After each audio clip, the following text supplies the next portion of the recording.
So at mga kaibigan dito sa 1 ng Pilipinas, ang magbabalik sa inyong harapan ng mga cellphone nyo. So yun nga pala, nakaka-inspire nga pala bumili ng sakyanan si Wamos worth of 350k. So sa garage 88 daw, 888 PH. So hindi ko afford yung ganun, pero wala kasing akong ganun para pang regalo ng tatay ko. Si Wamos kasi bumili siya ng sakyanan 4 wheels 9 daw model. So okay yung mga na sakyanan. So isa pa doon, dito na nga wala tayong pambili, so puntahan ko lang yung bata ng ating manager. So and down, tingin sa aking tungtingin ako sa aking YouTube channel. 215 subscriber na tayo, tapos 270.6k ang ating views, tapos yung nagla-like 761, as ang nag-comment for 40 comments, tapos ano to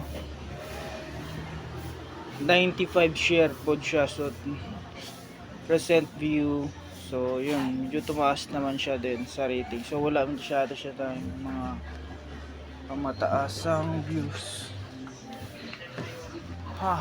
So yun, last create natin, and itong nagmukbang ako,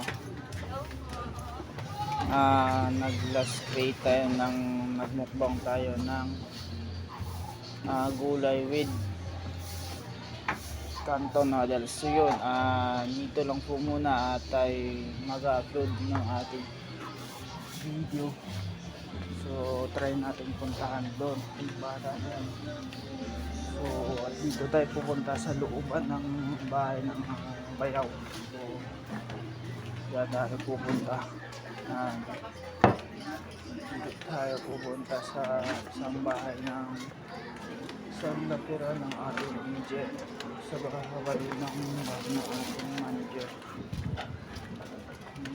Alam ko lang kung may tao ba dito.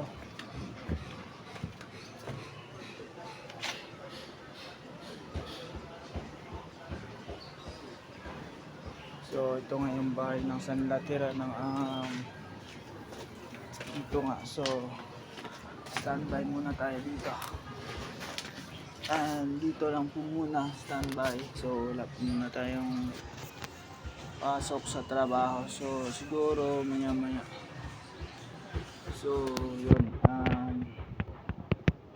so mas okay na rin yung nabisita yung aking YouTube channel as of now. All time na on that time na makuha natin tong maka-reach tayo ng 500k subscriber,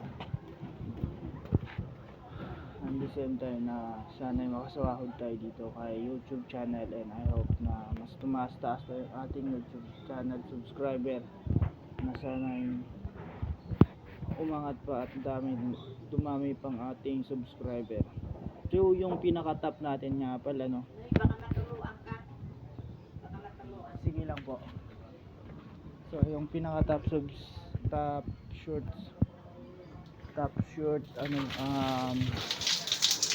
short video nga natin, tapos may top videos and live stream natin, medyo mataas-taas na rin. So nakahakot pala ako ng 5.5k views, tapos may 5.9k views yung nagawa natin there. So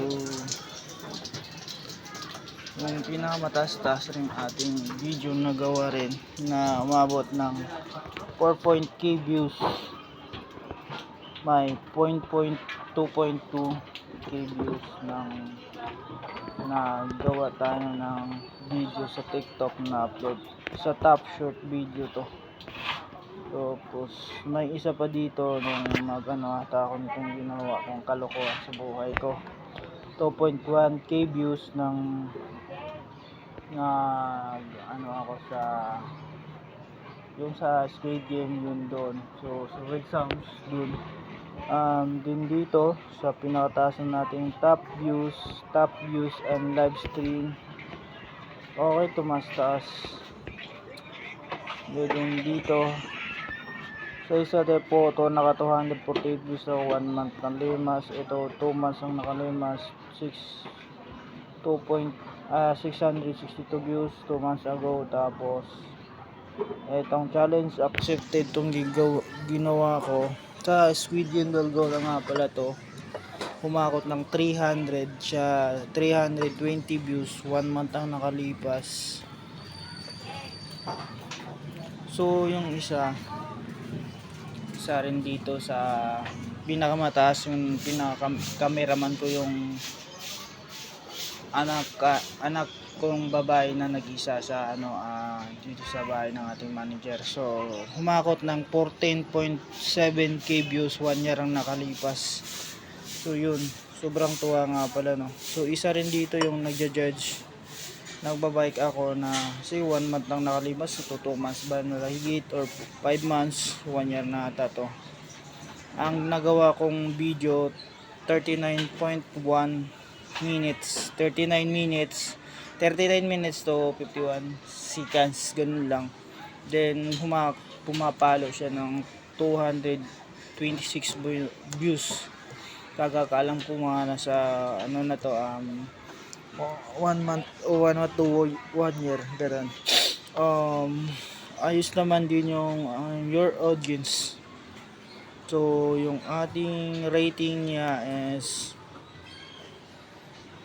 medyo taas siya. So nasa 85% yung ating video. So ang total yung aking subscriber analysis sa aking YouTube channel na nakuha is 215 subscriber nang nag-subscribe sa akin. So and I hope na mas madami pang mag-subscribe din sa aking nagawa na aking ginawang video. So I hope na marami pa kayong matutunan at marami pa tayong magagawa ang video, at sana hindi kayo magsasawang magsuporta sa aking video, guys, no? So huwag kayong magsawang manood or mag-like and follow, subscribe at mag-share na rin, mga kaili. And I hope na makaka-inspire rin tayo sa ibang ginagawa ng ibang tao. So isa rin yung na-inspire ako sa nagbili si Wamos ng sakyanan ng 4 wheels. So doon siya boom ata yung sagsayaw siya ng trending niya ng lamok, lamok, mga ganun. So sumasayaw siya. So yun, siya doon sa sumikat, si Wamos Cruz. So siya isa din yung kapatid niya, si Awit Gamer. So yun, sikat sila kasi nagpo-promote din sila sa nagpo-promote sila ng mga sugal or mga laro. So tayo hindi tayo nagpo-promote kasi sa akin bawal ako makipag-promote or sa mga ganong sugal, kasi doon tayo makaka-apekto sa ibang tao na nakakasira sa ibang tao. So bawal talagang mag-promote ako, or siguro wala lay mag-sponsor sa kuha. So sa dapat mga sugal or mga laro, bawal ako dyan. So nakakasira din sa mga tao or mga pamilya, uban pa sa mga taong nangahanglan nga tabang. So kung sa mga sugal, bawal ako diya. So simulat sa pool ng pagkabata ko hanggang ngayon, wala tayong sugal nang nalalaman na kung sa internet or mga sugal, casino, mga pilwin, mga klaseng laro pa dyan. So I hope dito lang po muna, and like and subscribe, and di tayo magdadagal, maki-follow and subscribe sa ating YouTube channel. And see you mga ka-LA. So pagpalawakan man ang ating video, and dito lang po muna, and salamat, subscribe mga ka-LA. Ayan mga ka-idol, mga friends, mga kaibigan. Thank you so much for watching this video analysis 200. Papa, alis oh. And I hope Papa, alis na. enjoy. Bye-bye. Oh. Oh. And dito lang po muna. Bye-bye. And subscribe mga ka-LA. And I hope mag-like and subscribe din kayo. Bye-bye. And subscribe now my YouTube channel 1LA ng Pilipinas PH. And dito lang po muna. Bye-bye and subscribe.